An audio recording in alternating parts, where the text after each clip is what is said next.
One of the things that I've tended to do in my own writing, and I'm not necessarily recommending this, it's just I've noticed looking back on it, this is what I do, is that the things that I think that take me the longest to figure out, or that the hardest for me to understand, or that I really, really have to work on, those are the ones that I tend to gravitate to.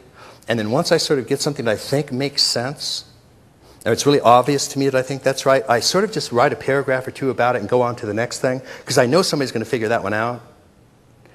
But the other things that are really hard to figure out now are ones I tend to dwell on. I have Judeo-Christianity running through my DNA. I mean, if you're born a Westerner, you grow up in it. What you don't know is what's Neo-Confucianism like, and what's Taoism like, and what's Vedanta. What was Shankara really saying? What was Nagarjuna saying, and so on. So it was always important for me to basically try to, as much as an outsider can, understand as many of those systems. Because I knew I could read Eckhart and, have an easier go of that, or Maimonides and so on. And so that's what I've tended to do. And in a sense, I would still do it that way, because what's really happened now is that we can work with, and we are working with, I think the greatest contemplatives in the Jewish and Christian tradition are now part of Integral University. So Father Thomas Keating, who has started more centers on contemplative prayer than any present living Christian, is now making Integral University the main outlet for his centering prayer organization. And Father Thomas has been using my stuff for 20 years. I mean, when I first went to Snowmass Monastery, Treya took me there, and he had a whole shelf of my books, and I thought, God, what an enlightened person. And this is a very self-serving story, but I have to tell you because it's just made me feel so good. The head abbot at the time is Father Michael Abdo, and he's just one of our favorite people in the world. And he, as a matter of fact, was one of the people that married Treya and I. So when I proposed to her and we decided to get married, she sent him a box of my books, and then she sent him a letter, and saying we were getting married. So he opened the box of books first, and he said, "Oh, I see Treya has discovered my favorite writer." And then he looked, "Oh, I see she's marrying my favorite writer." I just love that story. Back when I had an ego, I'd tell it to anybody that could listen. So and then for Jewish and Kabbalah in particular, and I have studied them enormously. It's just, to me, it's it's easier than the others, and particularly on Luria and the great Kabbalah systems and Hasidim. But obviously, Rabbi Zalman Schachter is one of the world's really great respected, and he was a founding member of Integral Institute, and is also going to be part of our Integral Kabbalah domain. And Moshe Idel is probably the world's leading scholar of Kabbalah, and his main succeeding student is Rabbi Mark Gaffney.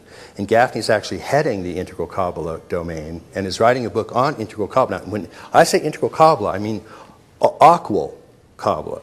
So he's writing an all-quadrant, all-level, all-line reinterpretation of Kabbalah. And Shambhala is going to publish it, and I'm going to write a forward for it. So it's that kind of thing that can happen, but I had to go the far way around in order for that. But it's a really important point. In 1983, I wrote a book called The Sociable God. And actually, we're bringing out like a third edition of it, or something very recently, which I wrote a very large, a 40-page preface to it, sort of updating where we were. But in it, I said, and I was a very intensely practicing Buddhist at the time, and all of my friends were Buddhists. But I said, Buddhism is not going to be the vehicle that transforms the West. It's got to come from within the Judeo-Christian tradition, only because there's so much of it. And then Newsweek does a story on Buddhism, and which I still think really is, if you have to pick one system, it's a wonderfully profound and deep system. It's very hard to find something that's more complete. Although, again, I think any tradition, you can get everything you need to get where you need to be. Maybe 100,000 Americans were practicing Buddhists.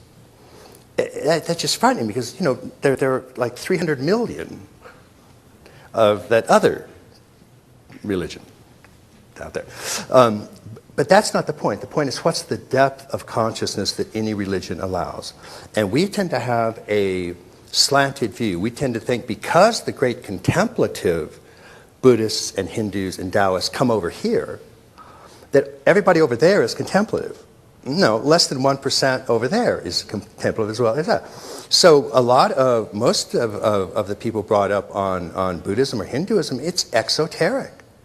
It's, Buddha loves me, this I know, for the sutra tells me so. Da, da, da. And when you die, you're going to go to Tetsuga heaven. And Billy Graham could buy this stuff if you change the spelling. So, because blue meme is blue meme everywhere. And the ones who have always transcended have been precious rare in any tradition. It's just some of the traditions have really been kept alive, and some have not very well. So we want to, of course, in a sense, work with all of them.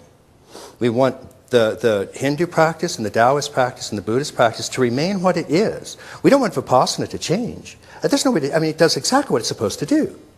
It's just, it's got to be put in an integral context now, because there's no way to understand how it fits with all these other things, all these other stages, and with systems theory and quantum mechanics and all of that. So what we're trying to do through Integral University is take a lot of these, and this is why Father Thomas and Zalman and these people are coming and working with us. Take the traditions, fit them in a four-quadrant, all-level, all-line framework, and then we call it freeing them by limiting them. And that sort of sounds like a backhanded compliment, but it's not. It's a way of saying, this is what you specialize in. This upper left quadrant, you take the entire great chain of being, body, mind, soul, and spirit, and it goes in the upper left quadrant, and it doesn't cover the other quadrants. And as soon as the contemplative realizes that, they can say, I specialize in this component. And they bring invaluable knowledge that you can't get anyplace else. But there's nothing in the sutras about serotonin or dopamine or any of the systems that you just can't find that in the traditions. You can't find anything about the Clare Graves stages or Carol Gilligan stuff. So we've got to supplement.